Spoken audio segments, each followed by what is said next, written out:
Good evening, everyone. Welcome to Market Square Encounters. So, we're, we're continuing this series on the soil, where the seed.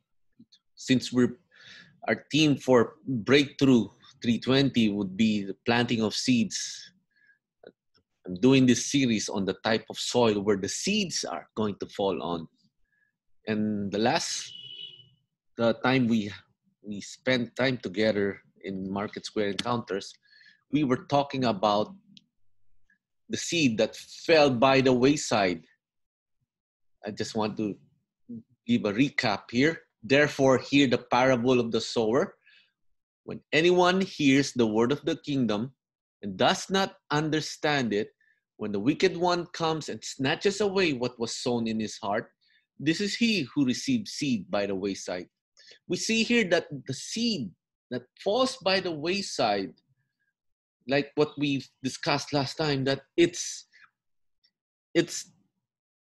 like Moses when he saw the burning bush, he made it a point to turn aside and see this wonder. Now, it was an effort on his side that he wanted to see under what was happening. It wasn't just the fire. He was amazed at the bush that was not consumed by the fire. In other words, we see the will of the person wanting to learn, because it says here, he does not understand it. Yes, not everyone can easily understand the word of God is initially at first, but there should be a desire to know, to understand it. And that is very important. That's why this is what I want to emphasize here. Some people may have interpreted that the type of soil is the personality of the person, or it is how that person is going to receive the word of God. You know, if we think of it that way, it would appear that the person has no choice because he is the way he is. But if we try to see it, the reason Jesus gave this parable, he wants us to understand that the types of soil may mean the circumstances where we are when we receive the word of God. For example, the seed that falls by the wayside. Now, what does wayside mean? You see the wayside as you travel along a path, and the seed that falls by the wayside, it just catches your attention.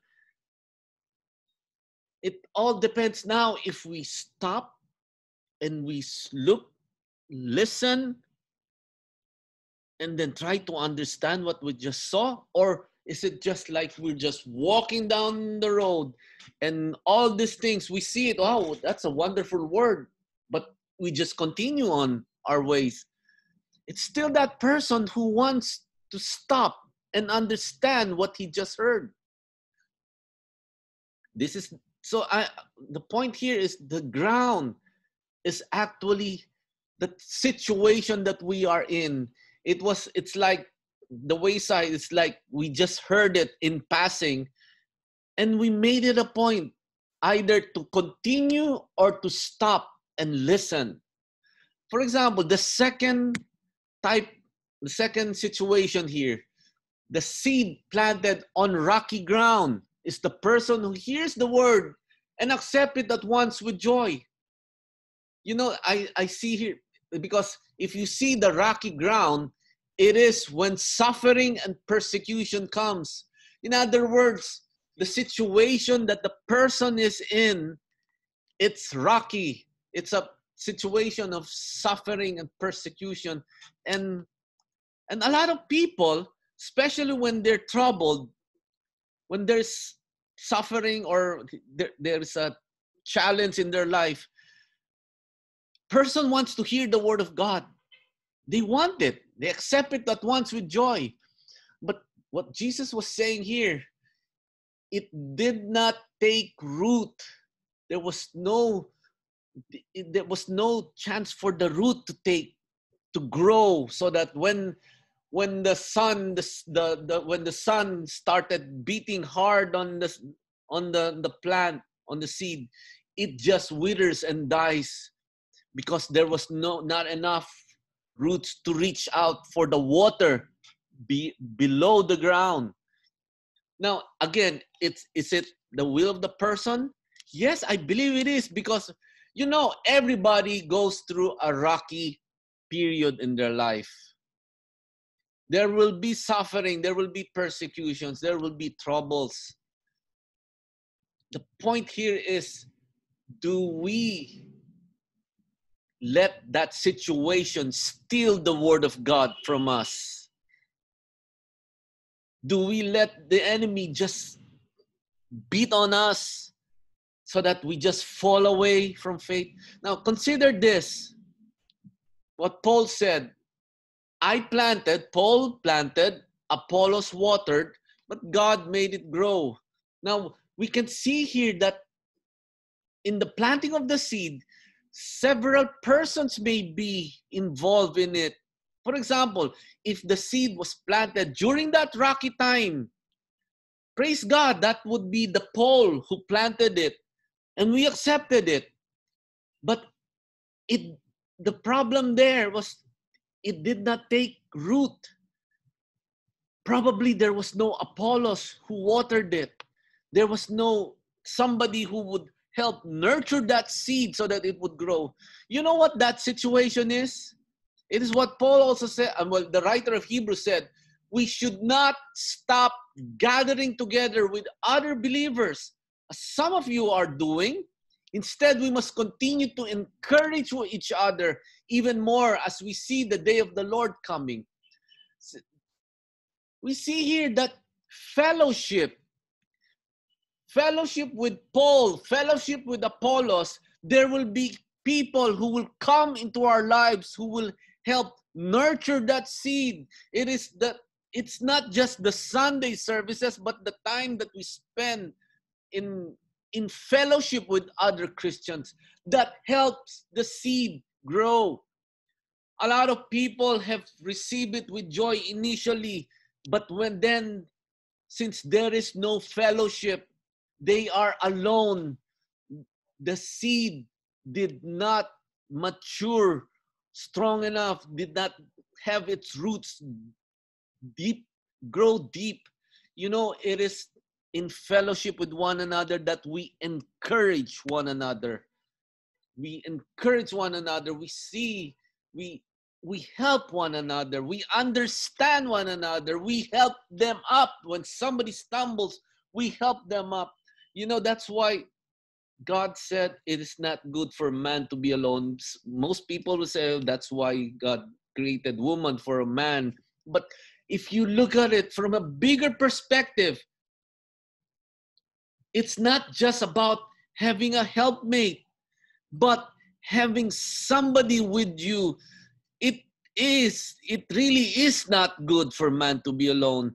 And that is what we need. We need fellowship with one another. We need to spend time talking about the Word of God. And it is in the sharing and then the receiving of God's Word that we grow.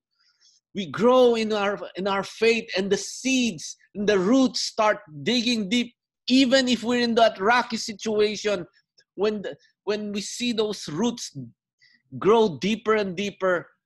I've seen plants. We had the calamansi tree grow on concrete. That is a perfect example of a rocky ground. It grew. It just found a crack, and then it started to grow, and its roots went down, deep down. Its roots really formed properly, so that even it was in a rocky ground situation, it was bearing calamansi. So can you see the things and maybe that fellowship, those people will help us along those rocky periods in our times, to help us, to guide us through those times. And those are the times when we understand God's words, God's will in our life, and the seed starts growing deeper and deeper and deeper. And when persecutions comes, we will be able to overcome it. So this is God's word. We receive the word, and the ground is the situation that we are in. We just have to have the right attitude, the will to know more of God, to find out where we can fellowship, to find out where we can grow and help one another. That is a desire of the heart. And we cannot blame the circumstances that we are in, because we can always leave the circumstances that we are in and go to a different circumstance. And most of the time, it all boils down to the way we think. So let's all pray. Father God, we may be going through different circumstances in our lives, rocky periods, good times, Lord, great times, whatever. Paul said that he has learned to be content in every situation. Father, this is what we can glean from this, Lord. To be content in every situation it's because we have allowed our roots to grow deep down and reach out for the water underneath the ground, so that the wetness, the nutrients would start to seep through and give life to the seed, to the plant that is growing in us, and our faith grows up, oh God. That is our desire, Father. Lord, we pray, oh Lord, that your word be continue to speak to each one of us, Lord, and there will be those who will seek the fellowship of others. And like Paul said, it is not about being alone, but it is in encouraging one another that we grow up in faith. So we just thank you, Father, for all these things. We thank you for this parable. We thank you for the word, oh God. And we praise you and we give you all glory. In Jesus' name we pray. Amen. Amen. So God bless you all. I'll see you on Friday, and may you have a wonderful night. Rest. Meditate on the word. Chew on it. Think about this. We do not let the situation steal the seed from us. We nurture it. We guard it. We water it, and we let other people help us water it and nurture it. So God bless you all. I'll see you Friday. I love you. Bye.